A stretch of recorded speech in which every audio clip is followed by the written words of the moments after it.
Welcome everyone. My name is Mr. Paul. I'm the Youth Services Coordinator, and I've actually known these two lovely young ladies since they were in preschool. I was the librarian at their elementary school, so this is pretty exciting for me to see them growing up and doing something really cool. I wanted to also share something that I think is really cool. There is a copy of their book in each of the Garfield County libraries, and I believe we have at least 2 here. And it's already been circulating, and I just checked the stats. It's already checked out 7 different times.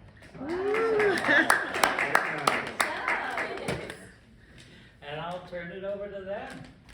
All right. Okay. So first off, thank you for coming. This is very, not out of the ordinary, but it's very special because I've never done anything like this in my life. So thank you. We're just gonna dive in talking about our book, how we got inspired by it, and stuff like that. So I'll go ahead and start off. So our book, Spider Friend. Sophia and I, we grew up playing these online games in which we could customize and create these characters to our own liking and imagination. And that's kind of where the inspiration of our main protagonists, the spider, the witch, Sophia and I, came from, mostly. The characters were based off of ourselves, our nicknames. We tried to make them for our younger audiences, which the book is targeted to. So and Woo were kind of created off that. They were nicknames we had for one another as kids. The kind of I want to say, plot of our story was also inspired off of some popular movies like Princess and the Frog and Beauty and the Beast, because growing up we used to watch those types of movies together pretty much all the time when she would come over for sleepovers. And then I guess for Sophia and I being sisters in the story, It was kind of something that was really natural to us because we always grew up pretending to be sisters, cousins, family, stuff like that. yeah, our friendship has lasted about 9 to 10 years. So as she just said, the idea of us being sisters in our story felt like a natural approach. Going into more depth about our characters, there's only 4 characters in our story, 2 including us. I'll let Sophia explain one of them, I'll explain the other. The main character that kind of gets the story started is the witch. She's kind of known as a good witch because she helps get people who have made mistakes in their past, change things. And but that's what's only been told in the book.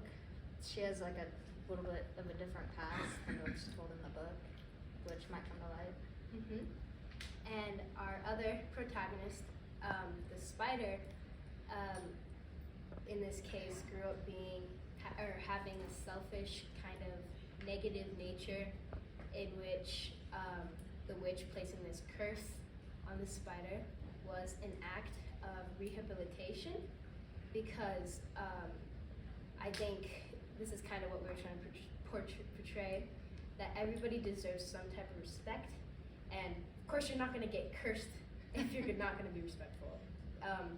But I guess, as an act of rehabilitation, it's the witch putting a curse on the boy for being this disrespectful, selfish kid, and having him needing to be more friendly and positive and all that.